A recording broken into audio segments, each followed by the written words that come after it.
پھر یہ سنا کہ ثقیفہ بنی ساعدہ میں لوگ جمع ہو رہے ہیں. دیکھو فتنہ اب کیسے نبی کی وفات ہوئی اور فتنے جو ہے سر اٹھانے لگے. ثقیفہ بنی ساعدہ میں لوگ جمع ہونے لگے کہ اللہ کے نبی صلی اللہ علیہ وسلم کے بعد کون بنے گا مسلمانوں کا رہنما, کون بنے گا مسلمانوں کا خلیفہ. سنا ہے تو صدیق رضی اللہ عنہ نے انصار میں سے کچھ لوگ, مہاجرین میں سے کچھ لوگ جلدی سے دوڑے گئے اور وہاں پر اس مسئلے پر کنٹرول کیا, اس جو ہے اٹھتے ہوئے فتنے کو دبایا اور کہا لوگوں سنو, میں اللہ کے نبی صلی اللہ علیہ وسلم کا جو فرمان پیش کرنے جا رہا ہوں اس فرمان کو سنو, اس کے بعد اسی کے مطابق ہم کو فیصلہ کرنا ہے.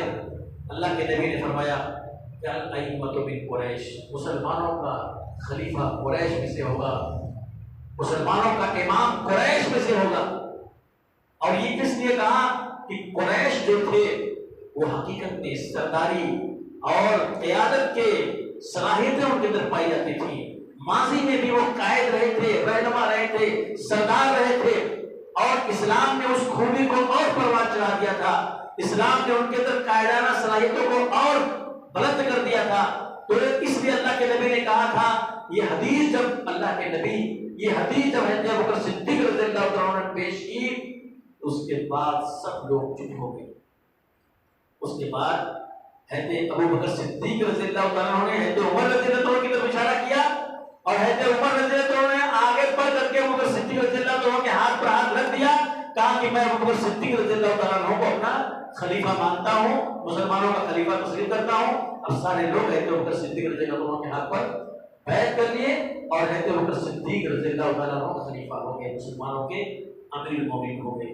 میرے بھائیوں, لیکن اس وقت امیر المومنین بننا یہ پھولوں کا سیج نہیں, کانٹوں کا بستر تھا. یہ بہت بڑے جان جوخم سے بہت بڑے جان جوخم میں اپنے آپ کو ڈالنا تھا. بہت بڑے مصائب و آلام کی وادی میں اپنے آپ کو اتارنا تھا. اور حضرت ابوبکر صدیق رضی اللہ تعالیٰ عنہ اللہ کا نام لے کر کے آپ نے اس ذمہ داری کو قبول کر لیا. اور اس کے بعد انہوں نے جو فیصلے کیے, حضرت ابوبکر صدیق رضی اللہ تعالیٰ عنہ نے جو ڈیسیژن لیے اس موقع پر وہ حقیقت میں الہامی تھے. بعض فیصلے ایسے تھے کہ لوگوں کو حیرت تھی کہ ابوبکر کیا کر رہے ہیں, ایسے فیصلے کر رہے ہیں. اسے مثال کے طور پر حضرت ابوبکر صدیق رضی اللہ تعالیٰ عنہ نے حضرت اسامہ رضی اللہ تعالیٰ عنہ کے لشکر کو اللہ کے نبی نے روانہ کر دیا تھا کہ اس لشکر کو چلے جانا ہے, لیکن اللہ کے نبی جب بیمار ہوئے تو وہ لشکر رک گیا, کہیں پتہ نہیں کیا ہوتا ہے, ہم رک جائیں, تو رک گیا. اللہ کے نبی کی وفات ہو گئی. تو سب سے پہلے جو فیصلہ کیا حضرت ابوبکر نے یہ کہ جیسے اسامہ کو محاذ پر جانے کے کا حکم دے دیا. لوگوں نے کہا اللہ کے نبی کی وفات ہو گئی ہے, سارے فتنے گرد و پیش میں سر اٹھا رہے ہیں, منکرین زکات, مرتدین, مدعیان نبوت. یہ اتنے فتنے, مدینہ غیر محفوظ ہے اور ایک لشکر یہ ہے اس کو بھیج رہے, مدینہ کی سیکورٹی اور حفاظت کے بارے میں سوچنا چاہیے. لیکن حضرت ابوبکر صدیق رضی اللہ عنہ نے لشکر کو روانگی کی اجازت دے دی. لوگوں نے سمجھا بجھا کر کے حضرت عمر رضی اللہ عنہ کو بھیجا کہ جاؤ اپنے دوست کو سمجھاؤ, آپ بھی زیادہ قریب ہو, کہ روک لیں اسامہ کے لشکر کو, کہیں ہمارے پاس اوپر قبائل حملہ نہ کر دے. حضرت عمر رضی اللہ عنہ جب آئے بات کرنے کے لیے, کہا بالمومنین یہ فیصلہ جو ہے رد کر دیں اور لشکر کو روک لیں, لوگ بہت بے چین ہیں, مدینہ خطرے میں ہے, چاروں طرف فتنوں کا سیلاب اٹھ رہا ہے. کہا نہیں, یہ فیصلہ میں نہیں کیسے کر سکتا, لشکر جائے گا. حضرت عمر رضی اللہ عنہ پھر اصرار کیا تو بتاتے ہیں کہ ابوبکر صدیق رضی اللہ تعالیٰ عنہ جو کبھی غصے میں نہیں آتے تھے, جو کبھی جذبات میں نہیں آتے تھے, اس وقت جذبات میں آ گئے, غصے میں آ گئے. کہا عمر تم کہتا ہے کہ اس لشکر کو جس کو اللہ کے نبی نے روانہ کیا تھا میں روک لوں, میرے نبی کے فیصلے کو میں ٹال دوں, تو ڈر گیا. زمانے جاہلیت کا بہادر زمانے اسلام میں بزدل ہو گیا. اللہ کی قسم اگر مجھے یہ پتا چلے کہ جنگل کے بھیڑیے آئیں گے اور ابو بکر کو اٹھا کے لے کے جائیں گے، اس کے بعد بھی میں اس لشکر کو نہیں روکوں گا، کیونکہ میں نبی کے فیصلے کو کینسل کرتے نہیں کر سکتا۔ روانہ کر دیا لشکر کو۔ حضرت عمر کہتے ہیں کہ ابو بکر رضی اللہ تعالیٰ عنہ کی باتوں نے میرا سینہ کھول دیا کہ حقیقت اس معاملے میں ابو بکر ہی اکبر ہے۔ تمام مسلمان ایک طرف، ابو بکر ایک طرف رضی اللہ تعالیٰ عنہ۔